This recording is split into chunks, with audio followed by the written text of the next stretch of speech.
Coming up on One Detroit, the reality of life on hold for thousands of dreamers here in Michigan. How the DACA debate in D.C. is impacting one man. You'll meet Juan Gonzalez coming up. Plus, Nolan and Stephen debate if more money will help K-12 education in Michigan. And pull up a stool for this award-winning bartender's perspective on hospitality and the settling of Detroit's restaurant scene. I'm Christy McDonald. We're on the east side at Red Crown in Grosse Pointe Park. It's all coming up on One Detroit.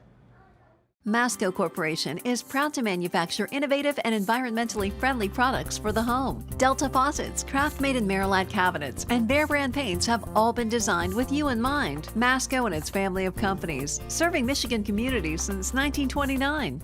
How does diversity bring energy to us all? At DTE Energy, we believe that it's the contributions of all that build great communities. As a company, we grow stronger by welcoming the unique perspectives of everyone. As community members, we support our state's broad culture and heritage. From working closely with women and minority-owned suppliers to embracing our local cultures, DTE Energy is powering diversity. The DTE Energy Foundation is a proud sponsor of Detroit Public Television.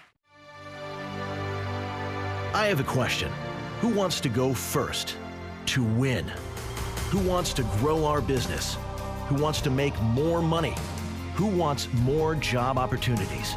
If you want Michigan to compete and become a top 10 state, raise your hand. Together, we've turned Michigan around and started moving forward. Now help us build a stronger Michigan than ever. Raise your hand at strongermichigan.com. Support also provided by the John S. and James L. Knight Foundation, Detroit Journalism Engagement Fund, and the Bill and Shirley Fox Fund for Leadership and Public Affairs Programming at Detroit Public TV.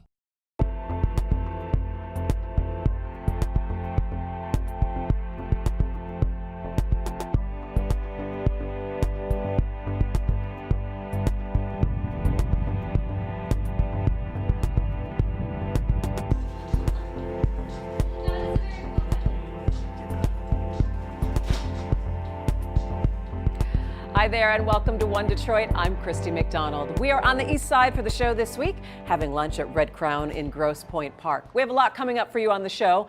The argument for immigration reform is taking shape in Washington this month. What is life like for DACA recipients who are still waiting to hear about their status? You'll meet Juan Gonzalez, a dreamer from Detroit, for some perspective. Also coming up, a closer look at the budget numbers the governor is throwing out when it comes to school funding. We catch up with Nolan Finley and Stephen Henderson for a debate on increasing money for K-12 and community college for all. Plus, it's been a rocky start this year for Detroit's Charter Revision Commission. We'll give you a little Charter Commission 101 with our partners from Bridge Magazine. And finally, pull up a stool for a conversation with one of Detroit's most accomplished bartenders. You're going to meet Marlo Johnson. That is all just ahead. But we're starting with what it means to live life on hold. There are an estimated 6,700 DACA recipients, and that stands for Deferred Action for Childhood Arrivals, here in Michigan. Over 700,000 in the U.S. still waiting to find out what their status will be. Democrats are expected to reintroduce the DREAM Act of 2019 in Washington this month. For Juan Gonzalez here in Detroit, it's been a long wait. It's those feelings of anxiety, of fear, of uncertainty of what happens next, what can happen next. And it's like soul crushing to have to live through that. You have to live in the shadows. It's been a restless year of waiting for 25-year-old Juan Gonzalez, a DACA recipient and vocal advocate for a permanent plan for dreamers here in Michigan and across the U.S. So many avenues get shut out once you don't have a status, once you don't have a work permit or a working Social Security number. It really shuts you out of a lot of different places, and it becomes all these things become exclusive, and it makes you feel like you're less than human to a certain point. It's dehumanizing. Juan Gonzalez, thank you, sir. I want to thank everybody for coming out. We first met Juan rallying for immigration change in Southwest Detroit back in 2017, after President Trump announced he wanted to end the DACA program. Juan was brought to the U.S. when he was just 1 year old, and this is the only life he's known. Thanks to DACA, he graduated high school, has a job at Quicken Loans in Detroit, and at this rally was one of the few dreamers to publicly put himself out there and pick up the microphone. With DACA, I was able to get a job, buy a house, buy a car, go to school full time, work full time. It's been a great time, honestly. It's been marvelous. But now that's all in danger. Since then, he's worked with other dreamers and immigration advocates to keep their stories heard and to help people understand that DACA recipients have education requirements, they pay taxes, that he's not an issue to be discussed, but a person living in the only place he's known, working hard for a future. On top of the fact that we're being faced with deportation soon and there's a spotlight on me now, it's a little bit, frightening, but I mean, someone has to speak out. Our stories have to be heard, and if you don't... Juan is now aiming for law school to become a lawyer and help others facing the immigration process.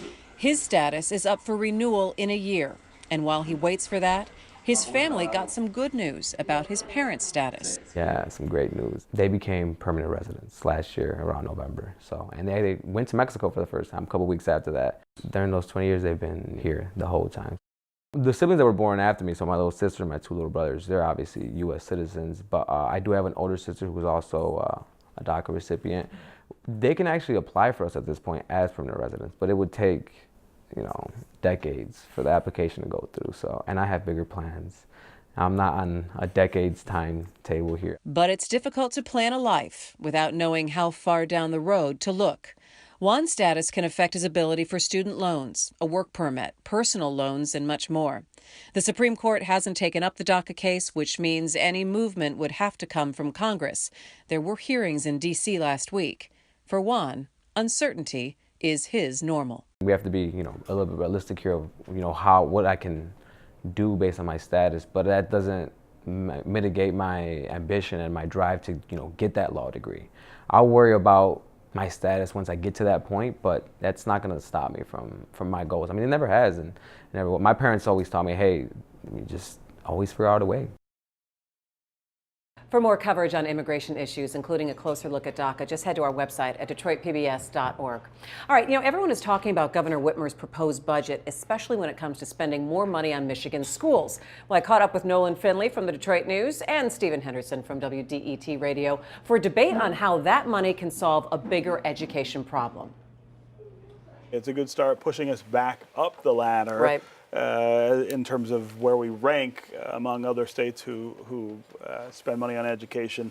The question is about outcomes, right? I mean, there are two tracks in education reform that we've done poorly in the state. One is funding, of course, and this is a big step in the right direction. But the other is management and accountability. I mean, we switch systems all the time. We hire and fire superintendents. There is not the same kind of consistency, and the danger of spending this money, more money on education, without doing those other things, is that you don't then have the outcomes to convince people that it's worth it, right? People are very skeptical about the idea that, some people are skeptical of the idea that you need more money.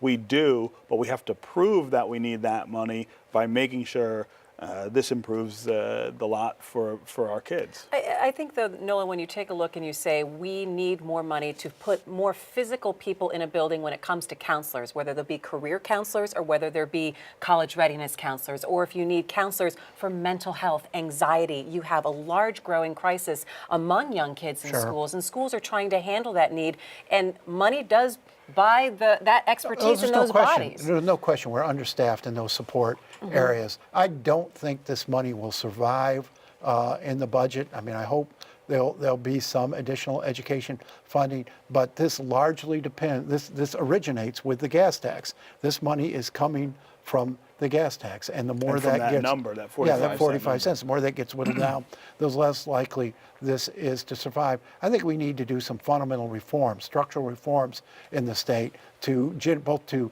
generate better outcomes, as Steve said, and better accountability, but also to get greater efficiency. We have too many school districts. We could do a major consolidation of the school districts and save $600–700 million to spend in the classrooms. But not only that, you wouldn't be dealing with all of these small, understaffed school districts. You could consolidate all of the administration and put best practices in state across larger districts. But can you do that at the same time that you up spending and for districts that have needs with special education. Can we continue to wait for this larger governance question or this larger consolidation, change in the state school board? We got to do it all. We got to start. Or do you think it needs to be happen? I think you got to be able to walk and chew gum to some degree. And I misspoke there. It's not 1,800 school districts. It's 1,800 municipalities. Yeah. I think it's closer to 600 school districts. It's too That's many. still too many. A state like Kentucky, which is notorious for over government, right, has 120 counties and 120 school districts. That's how it is in most states. In Maryland, there are 13 because there are 13 counties. There's a lot of room for us to get to a better managerial space there. I think if you start with the idea that the ISDs, which are county-based, might be the only school districts, and maybe add some in for special cases like places like Detroit, which probably needs its own, and Grand Rapids and things like that.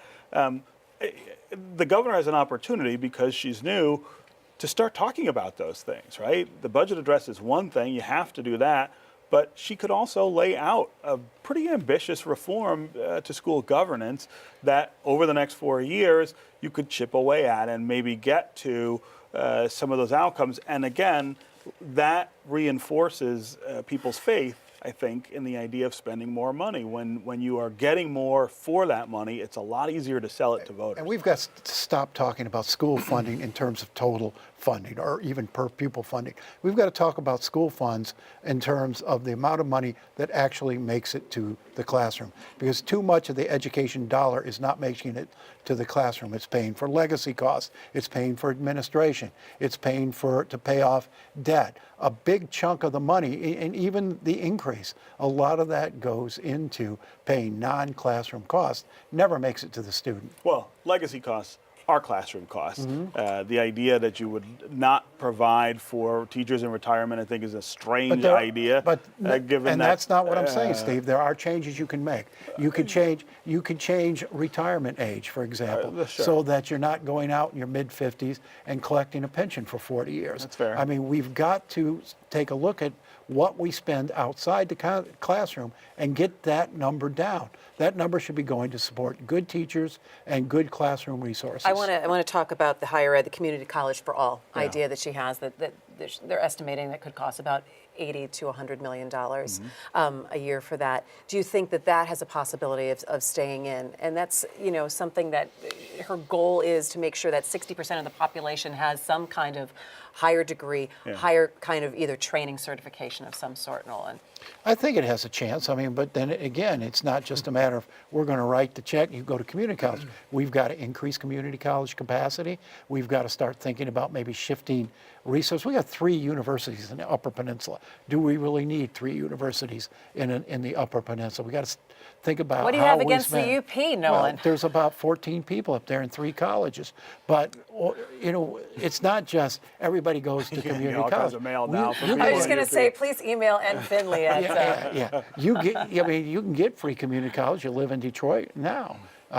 You get that from this Detroit from the contract. Detroit Promise. And Detroit Promise. And very few students take advantage of it. I don't think it's a panacea. The most important thing we need to do is get kids ready to go to college and succeed, because too many kids we are sending to college now drop out after the first year. Yeah, I mean, all of this stuff it's like this complicated pyramid she's built, and if you pull one piece out, does the rest of it fall down? It all depends on this. Yeah, but isn't tax that increase. with sometimes most budgets, if you're making some kind of drastic change or investment? Yeah, but here there's this revenue ask, which is new, right? We haven't done that in a long time in Michigan. The thinking when Governor Snyder was here was, let's lower taxes. Let's ask for less. Let's give people tax breaks and hope that creates growth or jobs. Which it created some. It didn't raise incomes, and other states that were growing revenues, like Minnesota, lapped us again over the last 8 years. This is a different approach, and this says that it's worth investing in things that ask us to sacrifice, because there's a payoff on the other end. You've got to make sure that payoff is there, and that's a hard sell with voters. Is it a difficult sell for her as well, Nolan, because she has 2 major issues on her hands that she wants to be able to change: roads, infrastructure, and education. The education portion of this, I mean, obviously, I would have thought she'd have been politically smarter to simply focus on the roads this first year and get that in place. The education plan feels a little half-baked. It's trying to tack and attach solutions onto a system that's fundamentally broken. I think she's making the same mistake Rick Snyder did, and the ideas aren't broad enough or big enough. This state needs an education revolution. You've got to start at the beginning, figure out what's going wrong, blow it up and rebuild it. And Snyder didn't have the courage to do that, and it looks like she doesn't have the courage to do that either. It's been a rocky start to the year for the Detroit Charter Revision Commission. Their first meeting dissolved into arguing and some yelling from the crowd. But what's the commission's job anyway? Let's turn to Chastity Pratt Dawsey with our partner, Bridge Magazine, to sort out what the Detroit Charter Commission is supposed to be doing. Hello, Detroit. I did an article in Bridge Magazine about the hundreds of angry Detroiters at a Detroit Charter Commission meeting. Readers asked, what's all the fuss? Excuse me. There is a commissioner speaking. What is the Detroit Charter Commission anyway? Here's your quick info blast on the Detroit Charter Revision Commission. The federal government has a constitution, the state has a constitution, and the city has a constitution. It's called a charter. The charter is the constitution for the city. It's the laws. Detroit's first charter was established in 1918 and gave the city the strong mayor form of government it has today. During the August 2018 primary election, voters decided it was time to officially review the charter by a margin of just 175 votes. That meant it was time to elect a Charter Revision Commission. In November, Detroit voters elected 9 commissioners. Their job? Spend the next 3 years reviewing the city charter, making recommendations for changes. A really important job because they could recommend changes to just about anything about the way the city operates. Now, why the fuss? Well, the last time the charter was revised was 8 years ago. Those commissioners pretty much knew what they would be working on, trying to prevent corruption like what happened during the Kilpatrick administration, and changing the city council to be elected by districts. But this time, the Charter Revision Commission had no real objective, leading many Detroiters to suspect that the mayor and business moguls were out to change the charter to take away power from the people in favor of businesses. We've been talking about bylaws. Who is we? Be clear when you say we.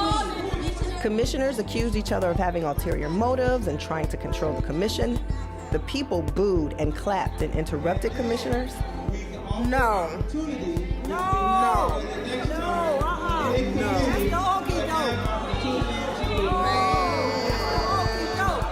Some people were so appalled, they walked out. That was in January.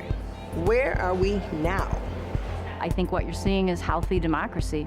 We just have to, channel it and put it in a rule format. That's our job, and we can do a better job at that. We're working it out. We're going to get it together, trust me. Perhaps the dust has started to settle. Few have come to subcommittee meetings where the commission is hashing out its budget and duties, and the commission held a training session on parliamentary procedures to help bring order to future meetings. What's next? Will they all get along? And more importantly, what revisions will they come up with? We'll continue to follow this for you. I'm Chastity Pratt Dawsey with Bridge Detroit and Detroit Public Television. All right, and finally, pull up a stool for a conversation with one of the most talented bartenders, not only in Detroit, but the country. Marlo Johnson is the bar manager for the 4th Street Galley downtown, and he gave us his take on hospitality as a skilled trade, a restaurant's packed with the community, and what the future holds as the Detroit dining scene continues to heat up. My name is Marlo Johnson, and I'm the bar manager here at the 4th Street Galley. On the one hand, I have to manage and train and educate my bartenders in the same way a head chef or an executive chef determines the trajectory of their program. You have to decide, well, what is our style? What's the essence of what we do? What is our technique? At a certain point, it kind of becomes largely philosophical, I think less than practical. And then we're going into brandy. The narrative of Detroit and this fine dining, fine drinking culture for a long period of its history was very important. And I also think now, pressingly, in a time where we're seeing, not a commensurate growth with minimum wage, where we're seeing property values go up, where we're seeing people forced out of neighborhoods, where we're seeing people having to work 3, 4, or 5 jobs to support their families, that hospitality is one of the fastest, least barrier to entry routes to a middle class lifestyle. Certainly in Detroit, where to have a median income of $52,000 is to be considered in an upper bracket, right? I know servers that do way more than that, with no college education or without debts or on their own schedule that works for them. And when we're looking even in a larger sense about, well, how do we, empower our populations? How do we have, homegrown talents and skills? Like craft is a skill you can do anywhere in the world. Woodworking, bartending, plumbing, these are all things that you can learn in a relatively short amount of time that can service you for the rest of your life.